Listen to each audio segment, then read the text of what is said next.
Good morning, my brothers and sisters. Welcome to episode 65 of Be With Me. We are following sort of a crazy story about a woman named Tabitha. And two things happen outside the realm of the story. One is she starts before our story as not a saint, and then she becomes a believer. So then she becomes a saint. Okay, so she starts as a non-saint, then she becomes a saint, and then she becomes not a saint. Now, how does that happen? It's because she dies. She dies to us. No one ever dies in God's eyes. She's alive to Christ and alive in heaven. But then the crazy part of this story is she's resurrected from the dead. That is, she becomes a saint again. That is, an alive believer. That's what a saint is. Saint equals an alive believer. And then outside the realm of the story, she becomes not a saint. So she starts before our story is not a saint, then she becomes a saint, then she becomes not a saint, then she becomes a saint, then she becomes not a saint. I mean, what a confusing thing to be heard. All right, so listen to the story. This is from Acts chapter 10. I started it yesterday, but I want to finish it. There was in Joppa a disciple named Tabitha, which translated means Dorcas. She was full of good works and acts of charity. In those days, she became ill and died. So they mention all these ways for us to confirm how dead she was. And when they had washed her, they laid her in an upper room. Since Lydia was near Joppa, 11 miles away, the disciples, hearing that Peter was there, sent two men urging him, "Please come to us without delay." So Peter rose and went with them. And when he arrived, they took him, Peter, to the upper room. All the widows stood beside him weeping.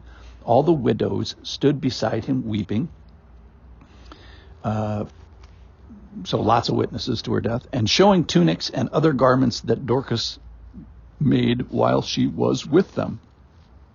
In other words, she's not with them.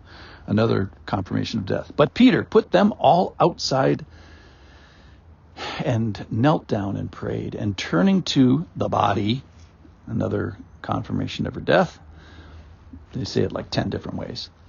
He said, "Tabitha, arise." And she opened her eyes, and when she saw Peter, she sat up. And he gave her his hand and raised her up. Then, calling the saints and widows, he presented her alive. And it became known throughout all Joppa, and many believed in the Lord. No kidding. That was my commentary. And he stayed in Joppa for many days with one Simon, a tanner. So we find out who Peter stays with, what his profession is, what his name is, and we find out the results of this crazy thing that happens to this woman where she comes back from the dead, which is a very, very unique activity. So you got to love Tabitha. They talked about her so many ways about she's full of good work, she's full of mercy, she's full of industriousness, she's full of productivity and beauty and craftsmanship. See, look at these tunic things that she's made. So she has some productivity and stuff that her life is so bountiful that there's stuff left over after she stops being a saint, which is an alive Christian. So let's remember, what happens to good people? So Tabitha / Dorcas is a good person. They can't say it enough ways. Well, what happens to good people? Well, they all die, at least as far as we're concerned. And two things happen beforehand. Either you get old and die, or you get ill and die. And we find out for her, it's that she actually gets ill and dies.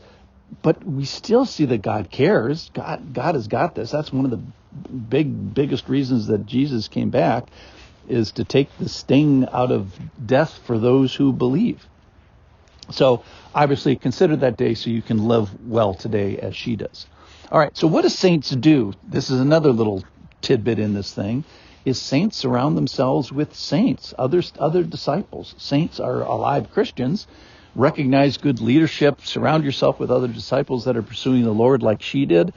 And then let's just remember that she wasn't just like sleeping or kind of half dead or something.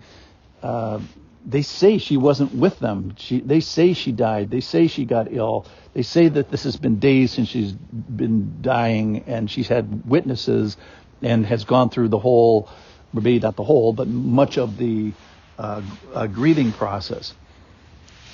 The amazing thing is that for almost everybody in all recorded history there's no crossing back over from the resurrected world or the eternal world to the temporary world. Now, there are a couple of exceptions. Tabitha / Dorcas is one of them. Lazarus is another. Elijah raised someone from the dead. And then Jesus raised 500 people from the dead after his resurrection, and he was walking around with them. Okay. So Tabitha here starts her life as not a saint, as all people do. They have to become believers. Then she becomes a saint, and that is an alive believer. Then she becomes not a saint. That is after she dies. Then she gets re-saintized when she comes back into this world. That is, she becomes an alive believer. And then finally, and this is outside the scope of the story, she becomes not a saint again, because then she turns into a witness as a permanent resident of heaven. All right, so number one, you're going to get old and die, or you're going to get ill and die, or you're going to have an accident and die. You're going to leave a reputation. You're going to leave stuff behind, and may it be a blessing to those who are left behind. These miracles result in many believed in the Lord, and previously people turning to the Lord, and that's what Acts is all about. So most of us only have one chance to go from being not a saint to a saint. Now, Tabitha had two. Once when she was a non-believer and became a believer. The second when she was in the grave and then came out of the grave. For most of us, here's the charge, is we have a choice whether to be moved from not a saint to a saint. That is, an alive person who's not a believer to an alive person who turns to a believer. So it's a call to belief. Like, that's what happened in the story, is people believed, many believed. May it be you and me and all of us today. Thanks for listening.